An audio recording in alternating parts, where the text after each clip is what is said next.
Precisamente en Francia había una revolución en estos tiempos en que los franceses dejaron de lado a la extrema izquierda de Mélenchon, que era un poco la línea chavista en Francia, se declaraba él partidario del modelo de Chávez, Kirchner y Lula, pero los franceses no votaron y no lo llevaron a la segunda vuelta. Y también dejaron de lado en la segunda vuelta la extrema derecha, que era Marine Le Pen. Ganó Macron al centro, como decía alguien, muy radical al centro, porque tomó elementos buenos de parte y parte. El capitalismo y el comunismo tienen cosas que se pueden salvar sin caer en la izquierda y en la derecha, y con un criterio muy científico, muy moderno.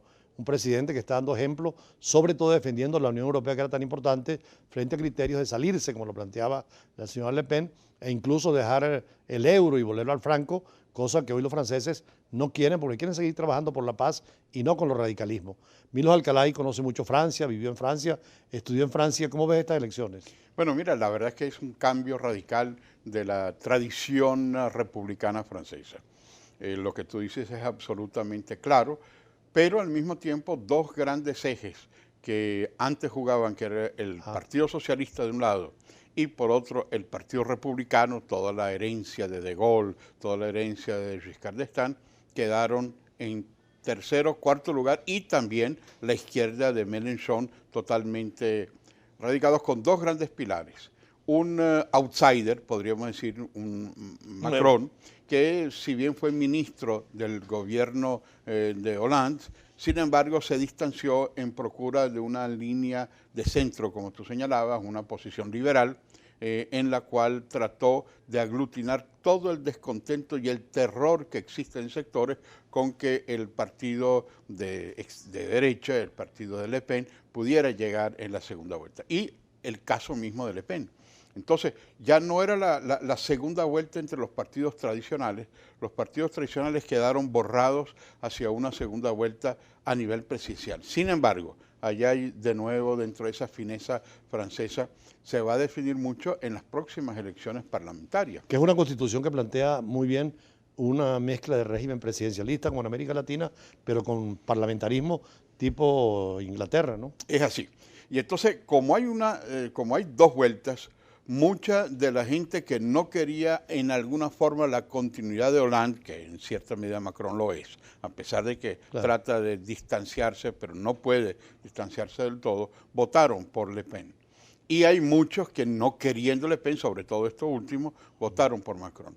Sin embargo, vuelven a aparecer los partidos para ocupar el Parlamento. Son 577 parlamentarios que tienen que elegir. 577 parlamentarios, y hay dos vueltas también.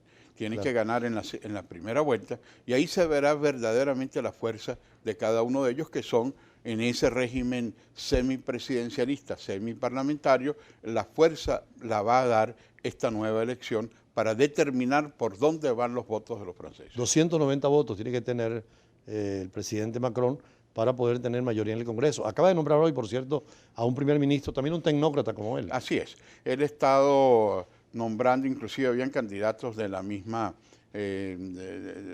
colegas de él como ministros, pero prefirió quedarse en esta línea independiente.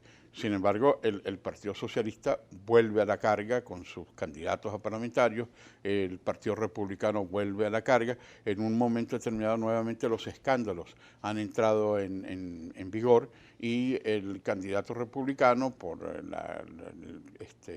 el tremendo impacto que tuvo la contratación de su esposo y sus hijos con el Parlamento, hizo que él, que figuraba como una gran posibilidad de triunfo, llegara de tercero. Ahora se eligen Parlamento Europeo, Parlamento francés, pero también Parlamento Europeo. Parlamento Europeo, y otra modalidad bien interesante. Por aquí hay algunos parlamentarios franceses que están circulando en América Latina, porque se eligen senadores, se eligen parlamentarios que representan en el exterior a Francia. Entonces, claro, están buscando el voto de los franceses en América Latina para ver quién. Hay un candidato socialista, hay un candidato independiente, hay candidatos que aspiran que los franceses que están en América Latina puedan también tener su elección en estas elecciones. ¿Podríamos tener uno de esos candidatos, franceses políticos que están aquí en Venezuela en el programa de Brújula Internacional? Así es. Hay un parlamentario que, igual que Macron, es independiente, que estaría, además que está en Venezuela en estos momentos, tendrá me gustaría contactos. invitarlo si usted tiene Bueno, acceso cómo a él. no, Mañana podríamos tenerlo. Mañana estará con todo entusiasmo, porque es una forma que además a nosotros, hoy que tenemos una diáspora venezolana tan importante, de 2 millones, y tú has sido uno de los protagonistas de llevar adelante, nosotros tendríamos que hacer que estos venezolanos que viven en el exterior puedan también votar, no solamente por el Parlamento Latinoamericano, que eso se ha ido minimizando, violando el Tratado Constitutivo del Parlamento Latinoamericano, en donde exigen una votación directa, o en el Parlamento Andino, cuando éramos miembros de la Comunidad Andina de Naciones, sino también elegir a parlamentarios que representen a esos venezolanos, que son más de 2 millones, y que puedan tener una voz en el Parlamento que los represente. Y eso es un buen modelo que valdría la pena ver. Más adelante seguimos conversando con Milos Alcalay. Usted tiene mucho contacto con venezolanos en el exterior, acaba de regresar de España, tiene contacto con esa diáspora, y precisamente una petición es poder ellos también tener su representación.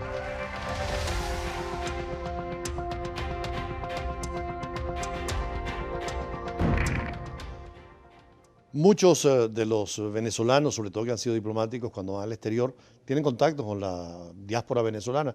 Tú acabas de regresar de Madrid. ¿Cómo estuvo la reunión de alcaldes que se hizo en Madrid? Bueno, comienzo con la reunión de alcaldes. Efectivamente, el espacio que los gobiernos locales y regionales han ido adquiriendo en el mundo es cada vez mayor.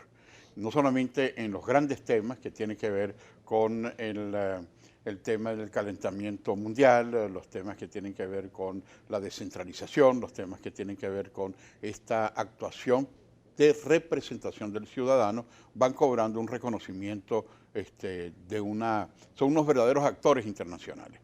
Y en ese contexto también está el tema de las libertades, de los derechos humanos y el papel que los alcaldes tienen. ¿Eso es la reunión de Madrid recientemente? En la reunión de Madrid se trató fundamentalmente toda la relación que tiene que ver con la paz mundial y el aporte que los alcaldes pueden hacer para buscar la coexistencia en la búsqueda de mecanismos de diálogo para evitar confrontaciones. Antonio Ledesma está invitado, Y en ese sentido Antonio Ledesma estuvo invitado, no solamente estuvo invitado, sino que recibió el respaldo de la Unión de Ciudades Capitales Iberoamericanas, y en el contexto de ese respaldo se aprobó que la reunión de descentralización que preside Antonio Ledesma y que propuso la alcaldesa encargada, Helen Fernández, en la última Asamblea General de la UCSI en La Paz, se realiza en Caracas.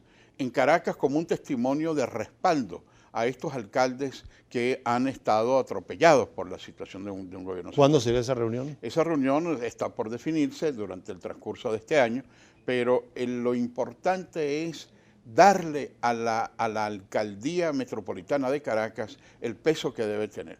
Pero eso no solamente es a nivel de la UCSI, que es de Iberoamérica, sino también la situación de respaldo al alcalde Ledesma, porque hubo reuniones de alcaldes de todo el mundo, de organismos como la CGLU, que han visto la preocupación de cómo se va atropellando a los alcaldes. Y se probó una comisión para tratar 3 casos de 3 alcaldes. Uno de ellos es el alcalde Ledesma, por supuesto, la detención arbitraria del alcalde de la capital de Caracas. El segundo, el alcalde de Dakar, de Senegal, que también ha tenido un proceso similar ante un gobierno que ha atropellado en una investidura de elecciones populares. Y el tercero, alcaldes de Turquía, con la posición que ha tenido. Esta comisión va a llevar adelante en el seno de organizaciones internacionales, no solamente de alcaldes, sino organizaciones como la ONU, esta situación, porque la fuerza que tienen los gobiernos locales y regionales no puede ser evadida en sus compromisos internacionales, porque son hoy actores fundamentales en el escenario internacional.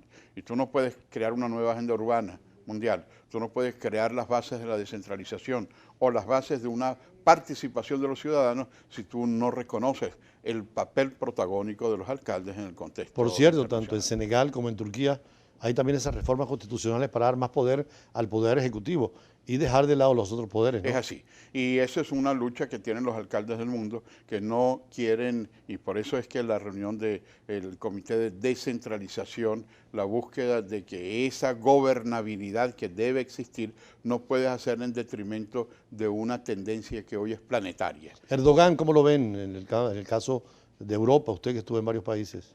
Mira, la situación de Turquía siempre había tenido una una visión muy positiva en cuanto a su acercamiento a una posición de entrar al Consejo de Europa primero y a la Unión Europea después. Además, un país musulmán, pero democrático, abierto, con derechos de la mujer, ¿no?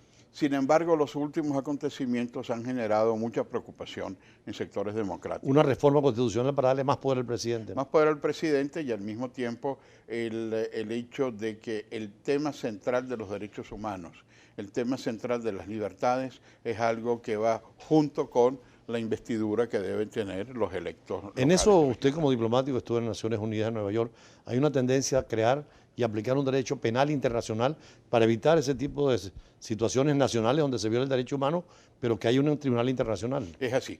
El pilar de los derechos humanos, que fue fundamental con la creación de la ONU, el nacimiento de la ONU, con la Declaración Universal de los Derechos Humanos, vio desde el inicio la necesidad de tribunales penales. Por ejemplo, el Tribunal de Nuremberg, el Tribunal de Tokio, posteriormente las situaciones de Ruanda, las situaciones de la ex Yugoslavia, las situaciones que se vieron en el mundo, hasta el punto de que dijeron eso no puede ser un tribunal penal solamente para el caso concreto, para juzgar a Milosevic o para juzgar a los nazis durante la Segunda Guerra Mundial, sino que en el Tratado de Roma se estableció el Tribunal Penal Internacional con una diferencia de otros organismos internacionales. En La Haya está también el Tribunal Internacional de Justicia, pero ahí pueden recurrir solamente los estados. En cambio, el Tribunal Penal Internacional, por el Tratado de Roma, permite que las personas afectadas puedan demandar con nombre y apellido a aquellos jefes de Estado, jefes de gobierno, militares que violan los derechos humanos cuando hay una violación de lesa humanidad. Este es un tema sumamente importante, entró en vigencia en el año 2002 y desde el 2002 ya es absolutamente inaceptable que esas violaciones se den y hay un organismo internacional que los tutela, que es el Tribunal Penal Internacional. En el último minuto, embajador Alcalá, y tenemos una entrevista que hicimos al grupo venezolano, al Instituto Ana Frank, con la señora Becker. ¿Usted ha trabajado con ellos? ¿Cómo no? Es una organización no gubernamental sin fines de lucro que tiene una extraordinaria labor en la búsqueda precisamente eso de buscar la coexistencia, de buscar los mecanismos de proyectar todas las bases para construir un mundo de diálogo y en el caso concreto de Venezuela, ver que no se olviden los errores y los horrores del pasado en el mundo para poder forjar esa sociedad de coexistencia. Es un trabajo extraordinario, te felicito por la entrevistada y por lo que significa el espacio Ana Frank. Bueno, más adelante con el espacio Ana Frank tenemos la entrevista con la persona más importante en estos momentos, Ilana Becker, y los trabajos que hacen, que por cierto ahora en la última reunión de periodistas iberoamericanos se le premió al señor Salomón Cohen, además de empresario venezolano, por esa labor junto con su familia.